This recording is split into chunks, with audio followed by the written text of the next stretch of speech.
साल था 1984। तब जर्मनी दो हिस्सों में बटा हुआ था, अमेरिकी प्रभाव वाले वेस्ट जर्मनी में और दूसरा यूएसएसआर के प्रभाव वाले ईस्ट जर्मनी में। और जैसा कि दस्तावेज बताते हैं, कोल्ड वॉर के दौर में एजेंट, डबल एजेंट जैसे कीवर्ड बहुत प्रचलन में थे। इसी के चलते ईस्ट जर्मनी की सरकार अपने नागरिकों पर जायज नाजायज तरीके से नजर रखती थी, जैसे कि आज चाइना में रखी जाती है। हाँ, बेशक तब टेक्नोलॉजी उतनी एडवांस नहीं थी, तो ये सर्विलांस खतों को पढ़ने, फ़ोन टेपिंग करने या फिर बहुत से बहुत हिडन कैमरा लगाने तक सीमित थी। ऐसे ही दौर में एक प्ले राइटर जॉर्ज पर नज़र रखने के लिए एक एजेंट असाइन किया गया। लेकिन जैसे जैसे वो एजेंट जॉर्ज की बातें सुनता है, उसे जॉर्ज से अटैचमेंट होने लगती है। इस पूरे दौरान वो कई बार स्टेट्स के साथ धोखा करते हुए जॉर्ज को कई बार बचाता भी है। हालांकि इस बात का एहसास जॉर्ज को काफ़ी देर से होता है और फिर वो अपना नया प्ले इस एजेंट को डेडिकेट करता है। ये 2006 में आई German movie Das Leben der Anderen the life of others का मेन प्लॉट है। कमाल की इमोशनल मूवी है, आपको ज़रूर देखनी चाहिए। लेकिन आज इसकी बात हम क्यों कर रहे हैं? पहला कारण तो ये कि ये मेरी one of the favourite movie है और किसी ना किसी बहाने आपको मैं रेकमेंड करना चाहती थी। दूसरा कारण है कि मूवी के बैकड्रॉप में है सर्विलांस, और बात आज इसी सर्विलांस की करेंगे, to be specific phone tapping की। नमस्कार, मेरा नाम उपासना है और आप देखना शुरू कर चुके हैं आसान भाषा में। तेलंगाना, एक नाम पर गौर करिए, सस्पेंडेड पुलिस ऑफिसर डी प्रणीत राव, जो केसीआर सरकार के वक्त तेलंगाना डीजीपी ऑफिस में डीएसपी के पद पर नियुक्त थे। इनके ऊपर दो आरोप लगे।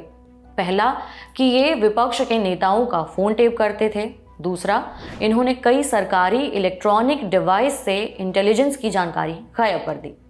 इन आरोपों के चलते इन्हें तो गिरफ्तार कर लिया गया था, लेकिन पिछले हफ्ते हैदराबाद पुलिस ने फ़ोन टेपिंग मामले में ही 2 एएसपी यानी कि सहायक पुलिस अधीक्षकों को गिरफ्तार किया है।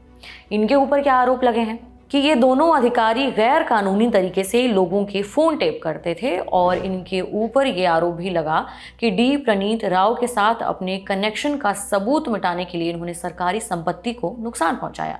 इस मामले में कितना सच है, कितनी राजनीति, ये तो कोर्ट में पता चल जाएगा।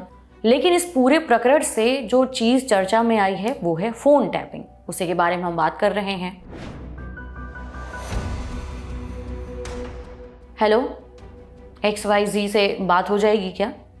कुछ ऐसे ही शुरुआत होती है ना फ़ोन कॉल की।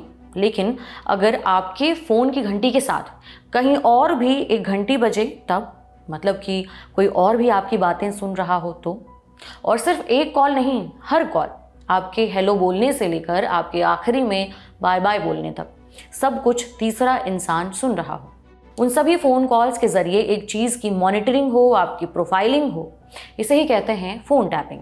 यानी अगर एक लाइन में कहूँ तो फिर टेलीफोन पर चल रही बातचीत को छिप कर सुनना या फिर उसे रिकॉर्ड करना। फ़ोन टैपिंग करने या कराने के लिए सरकारी मंजूरी चाहिए होती है, और किसी का भी फ़ोन तभी टैप किया जाता है जब बात देश की सिक्योरिटी और संप्रभुता से जुड़ी हो।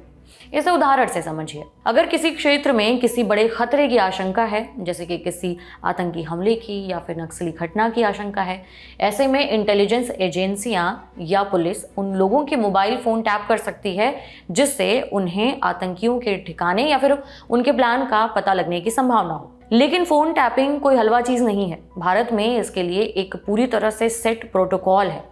किसी का फ़ोन टैप करने के लिए एक तय विभाग से अनुमति लेनी होती है, लेकिन जब इन सभी प्रोटोकॉल और अनुमतियों को ताक पर रखकर कुछ लोग अपनी ताकत का गलत इस्तेमाल करने की कोशिश करते हैं, तब यही वैध काम गैर कानूनी हो जाता है। इसके लिए सजा का भी प्रावधान है। भारत में लोकल स्तर पर राज्यों की पुलिस फ़ोन टैप कर सकती है। लोकल पुलिस किसी मामले की जांच के दौरान सुरक्षा कारणों का हवाला देते हुए किसी के भी फ़ोन को 7 दिनों तक के लिए टैप कर सकती है। इसके लिए एक आईजी स्तर के अधिकारी परमिशन देते हैं। पुलिस को शासन से भी इसकी अनुमति लेनी होती है। 19 नवंबर 2019 को केंद्र सरकार ने लोकसभा में जानकारी दी कि केंद्र सरकार की 10 एजेंसियां ऐसी हैं जो फ़ोन टैप कर सकती हैं। हालांकि ऐसा करने के लिए इन एजेंसियों को भी केंद्रीय गृह सचिव की मंजूरी लेनी होती है। इन एजेंसियों को ये शक्ति देने के पीछे एक कारण है। चलिए जानते हैं कौन सी एजेंसियां हैं जिन्हें फ़ोन टैप करने का अधिकार दिया गया है और उन्हें ये ताकत देने के पीछे कारण क्या है। इंटेलिजेंस ब्यूरो, क्योंकि ये देश के भीतर सभी तरह की खुफिया जानकारी जुटाने का काम करती है। सीबीआई ये देश की सम्मानित जांच एजेंसी है। ये करप्शन, स्मगलिंग और कई हाई प्रोफाइल केसेस में जांच करती है। एनफोर्समेंट डायरेक्टोरेट मनी लॉन्ड्रिंग और आर्थिक धोखाधड़ी से जुड़े मामलों की जांच करती है। नारकोटिक्स कंट्रोल ब्यूरो देश में प्रतिबंधित ड्रग्स का आवागमन और तस्करी रोकती है। Central board of direct taxes इस एजेंसी के कई अलग अलग काम होते हैं। ये डायरेक्ट टैक्स जैसे कि इनकम टैक्स की चोरी के मामले में जांच करती है। डायरेक्टोरेट ऑफ रेवेन्यू इंटेलिजेंस ये central board of direct taxes के अंदर काम करती है। इसका काम क्या है? स्मगलिंग जैसे ऑर्गेनाइज्ड क्राइम के बारे में जानकारी इकट्ठा करना और इसकी जांच करना। नेशनल इन्वेस्टिगेशन एजेंसी ये आतंकवाद से जुड़े मामलों की जांच करती है। रिसर्च एंड एनालिसिस विंग जिसे हम रॉ कहते हैं, ये देश के बाहर खुफिया जानकारी जुटाती है। डायरेक्टोरेट ऑफ सिग्नल इंटेलिजेंस इसका काम है सरकारी खुफिया मिशन के लिए जानकारी इकट्ठा करना, उसका विश्लेषण करना और उसे सुरक्षित तरीके से ट्रांसमिट करना। और कमिश्नर दिल्ली पुलिस इन एजेंसियों के अलावा अगर कोई और एजेंसी या संस्था फोन टैप करती है तो उसे गैर कानूनी माना जाता है।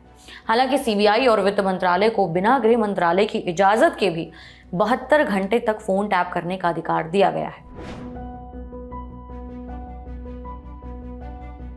भारतीय एजेंसियां दी इंडियन टेलीग्राफ एक्ट 1885 के तहत फोन टैपिंग करती हैं।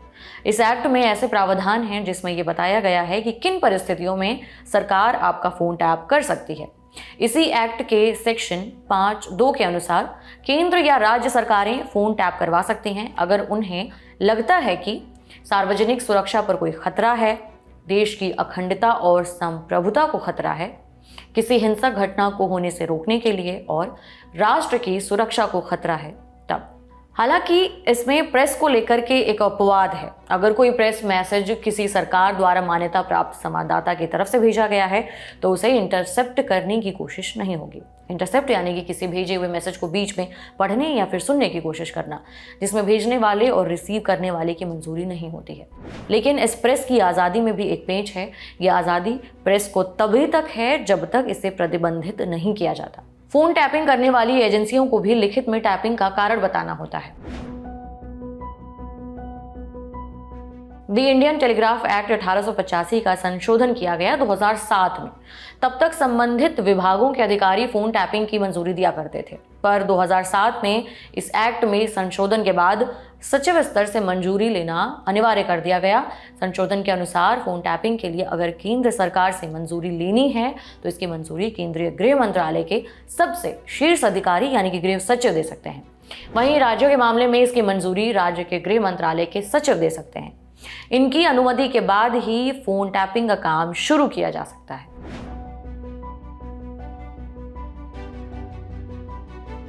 फोन टैपिंग के इसी गलत इस्तेमाल को रोकने के लिए एक्ट में कुछ प्रावधान किए गए हैं। इससे ये सुनिश्चित होता है कि सरकारें या फिर अधिकारी अपने निजी फायदे के लिए फोन टैपिंग का गलत इस्तेमाल न कर पाएं। इंडियन टेलीग्राफ एक्ट 1885 के रूल 419A का सब रूल 1 साफ तौर पर यह कहता है कि अगर जानकारी जुटाने का कोई और जरिया ना हो तभी फोन टैपिंग का इस्तेमाल किया जाएगा। पर इसके गलत इस्तेमाल के भी आरोप लगते रहे हैं। हमने आपको हैदराबाद वाला मामला जो बताया था वो, यहाँ आरोप लगा कि विपक्ष के नेताओं के फोन टैप किए गए हैं। कॉल इंटरसेप्शन कितने समय तक किया जा सकता है, इसे लेकर भी कुछ दिशा निर्देश दिए गए हैं। जैसे इसकी मैक्सिमम लिमिट 60 दिनों की है। इसे रिन्यू किया जा सकता है, लेकिन रिन्यू करने के बाद भी 180 दिनों से ज़्यादा किसी को भी फ़ोन टैप करने नहीं दिया जाएगा। टैपिंग करने वाली संस्था को 7 कामकाजी दिनों के भीतर रिव्यू कमेटी को टैपिंग करने का कारण बताना होगा। इस कमेटी में मेंबर्स कौन से होंगे, इस बात का भी उल्लेख है। जैसे कि केंद्र सरकार के मामले में कैबिनेट सचिव इस कमेटी के अध्यक्ष होते हैं। कैबिनेट सचिव को ऐसे समझिए कि केंद्र में सबसे बड़ा सचिव का पद यही होता है। अलग अलग मंत्रालयों में सचिव होते हैं और उनके ऊपर होता है कैबिनेट सचिव। उसके साथ कानून और दूर संचार विभाग के सचिव इस कमेटी के मेंबर होते हैं। राज्यों में इस कमेटी की मुख्य सचिव इस कमेटी के अध्यक्ष होते हैं। केंद्र की तर्ज पर ही राज्यों में भी मंत्रालयों को संभालने के लिए सचिव नियुक्त किए जाते हैं। राज्यों में सबसे सीनियर को मुख्य सचिव बनाया जाता है। राज्य के ही कानून और गृह सचिव इसके सदस्य होते हैं। इसके साथ ही हर 2 महीने पर इस कमेटी की मीटिंग होगी जो टैपिंग के लिए प्राप्त सारे अनुरोधों की समीक्षा करेगी। इसके अलावा व्यक्ति की प्राइवेसी को बनाए रखने के लिए हर 6 महीने में टैपिंग या फिर इंटरसेप्शन से जुड़े रिकॉर्ड्स को नष्ट कर दिया जाता है। अगर कोई रिकॉर्ड आने वाले समय में किसी कार्रवाई में काम आ सकता है तो उसे नष्ट नहीं किया जाता है। अब यहाँ पर एक सवाल उठता है, सवाल ये कि अगर सरकार या यूं कहें कि सरकारी एजेंसियों के पास फोन टैप करने की शक्ति है तो इंसान की निजता का क्या हम ये मान लें कि हमारे सारे फोन कॉल्स, मैसेजेस, ईमेल या किसी कंप्यूटर पर बैठा कोई शख्स उसे सुन रहा है? और इसी से एक सवाल उठा राइट टू प्राइवेसी बनाम नेशनल सिक्योरिटी का। ये सवाल 2018 में देश की सुप्रीम कोर्ट के सामने आया। केस था केएस पुट्टास्वामी बनाम यूनियन ऑफ इंडिया। इसमें अदालत के सामने एक सवाल आया कि क्या निजता या गोपनीयता भी संवैधानिक रूप से संरक्षित मूल्य है।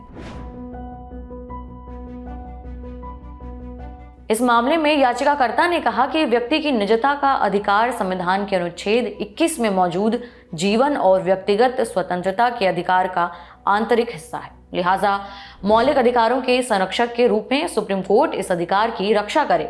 अब सुप्रीम कोर्ट के इस फैसले और नेशनल सिक्योरिटी के बीच तालमेल कैसे बैठता है, इसे एक्सपर्ट से समझिए। अगर हम राइट टू प्राइवेसी और नेशनल सिक्योरिटी के बारे में सोचे, ये दोनों बहुत अहम चीजें हैं जिसकी वजह से एक पूरा देश, एक समाज सुरक्षित भी रहता है और एक डेमोक्रेटिक तरीके से भी रह पाता है, क्योंकि प्राइवेसी हर व्यक्ति के लिए बहुत इंपॉर्टेंट है। जैसे राइट टू प्राइवेसी का जो केस था, जो 24 अगस्त 2017 में सर्वोच्च न्यायालय ने नतीजा दिया था, उसमें उन्होंने ये बताया था कि हमारे हर डिसीजन से जुड़ा हुआ है। हम क्या कपड़े पहनना चाहते हैं, हम क्या खाना खाना चाहते हैं, किन लोगों के साथ दोस्ती रखना चाहते हैं, क्या ऑनलाइन देखना चाहते हैं। पर इसमें कुछ कुछ लिमिटेशनें भी होती है, मतलब कोई भी अधिकार अनलिमिटेड होता नहीं है। तो उसमें नेशनल सिक्योरिटी भी एक ऐसी लिमिटेशन होती है, पर वो लिमिटेशन जब भी सरकार को एक्सरसाइज करनी पड़ेगी, वो ऐसी एक्सरसाइज करनी चाहिए कि प्राइवेसी का जो हनन हो रहा है वो कम से कम हो, और वो ऐसी तरीके से हो जो डेमोक्रेटिक ऑब्जेक्टिव के लिए हो, वो पॉलिटिकल इंटरेस्ट के लिए नहीं। बहुत बारी जो टैपिंग होती है पॉलिटिकल इंटरेस्ट में होती है। हम बहुत बारी देखते हैं जब सरकारें बदलती हैं स्टेट में या केंद्र में, वो यही एलिगेशन आती है कि हमारे तो फोन टैप किए गए और सही तरीके से ऑर्डर इशू नहीं किए, और जो अधिकारी होते हैं हमें वो ये कहते हैं हमने तो ऑर्डर इसके लिए इशू किए क्योंकि हमें सरकार ने बोला। देखिए, इसमें ये पूरी एक दिक्कत आ गई है, क्योंकि बहुत बारी सरकारें अपनी पॉलिटिकल इंटरेस्ट में, अपने निजी इंटरेस्ट में, rather than national security interest में ऐसे टैपिंग ऑर्डर इशू करती हैं। तो इस पूरे पेचीदा मसले को अभी आपने एक्सपर्ट से समझा। आपके लिए ये सारी जानकारी जुटाई थी मेरे साथी आकाश और मानस ने। उनकी मेहनत पसंद आई हो तो नीचे कमेंट बॉक्स में बताना ना भूलें। बाकी अन्य खबरों के लिए देखते रहिए द लल्लन टॉक। शुक्रिया।